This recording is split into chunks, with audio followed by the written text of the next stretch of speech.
Tomorrow is semifinal Saturday, and my bosses here at 25 are thrilled. We will not be using gas to drive all over the state chasing playoff highlights tomorrow. We have 3 area teams left. They are all playing home games. We start in Class 4A. The Normal U-High Pioneers house Mount Zion tomorrow at 7 p.m. at Hancock Stadium. Mount Zion features 2 of the state's most recruited players, but U-High has a whole bunch of really good players on both sides of the football. The Pioneers hope their depth can outman the big-time stars of Mount Zion.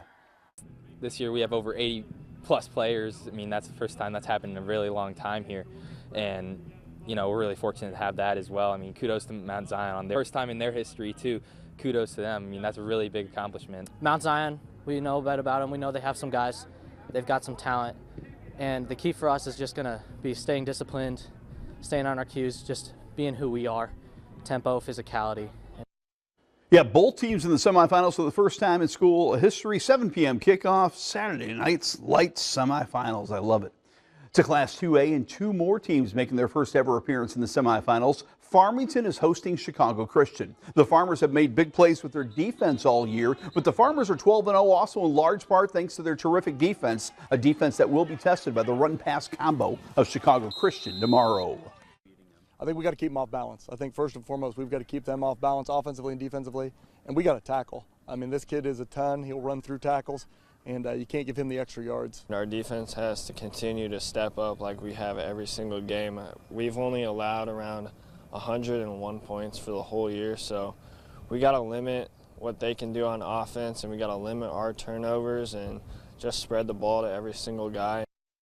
2 p.m. kick time tomorrow in Farmington. The Farmers hosting Chicago Christian. In Class 1A, a battle of unbeatens. Undefeated Leroy hosting undefeated Lena Winslow. The Leroy Panthers game plan is simple. Possess the ball, run the ball. Keep Lena Winslow's offense on the sideline. Yes, this is the power rushing attack of Leroy against the hard running and very speedy, very high scoring attack of Lena Winslow. Leroy wants to avoid a track meet tomorrow afternoon. Going to be like it's been for us this year. It's get the ball and keep the ball away from them and long drives. We had 64 rushes last week, almost 3-1 in total time of possession. So it's going to have to be similar this week again. We're probably not the most athletic team, but we are very tough, I'd say, emotionally, physically. We execute at a high level, make very few mistakes, and that's kind of been our recipe for success. 2 p.m. kick time tomorrow. 12-0 Leroy hosting 12-0 Lena Winslow. Can't wait for the highlights tomorrow.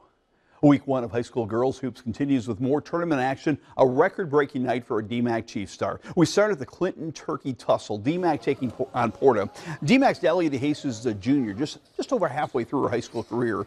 With this free throw tonight, she becomes the career scoring leader at DMAC. I think she's going to add on to that. She's unbelievable. And they also rallied today to beat the host team, Clinton. Lexi Cottingham, the bucket right here. Then Mackenzie Knowles ahead to DeJesus. DeJesus delivers the assist on the pretty bounce pass to Gracie Bontemps. Then Knowles will drive all the way and score. It was a second-half rally for DMAC to get the win. DeJesus rips down the rebound and scores. She's the all-time career scoring leader at DMAC, and the Chiefs are on to the title game. I know I was close. I had people all in my ears telling me that I was close to breaking it, but I think my main goal coming in here was just to get a good win with my teammates, and I have a really great support system through them and my coaches and my family and everything, so just to be able to celebrate breaking records like that with them is truly special to me. Congratulations to Dalia. Also in Clinton, Eureka taking on Petersburg Porta, and the Edwards girls, the Edwards twins, putting on a show. Maya Edwards not going to settle at the arc. She blows through the defense and scores right there. Later, it's going to be Ivy Edwards on the drive and the bucket for Eureka. But Eureka comes up short. Porta beats them. Good game, 47-40. Porta again advances to the title against DMAC. Championship night at the Lexington Classic. Roanoke Benson head coach Ryan Davis with his lucky orange checkered pants.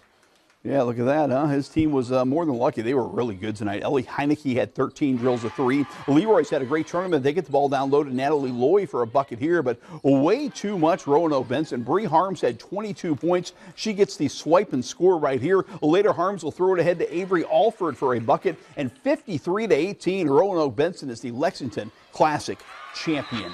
Intercity Girls Tournament tips off tomorrow at Shirk Center.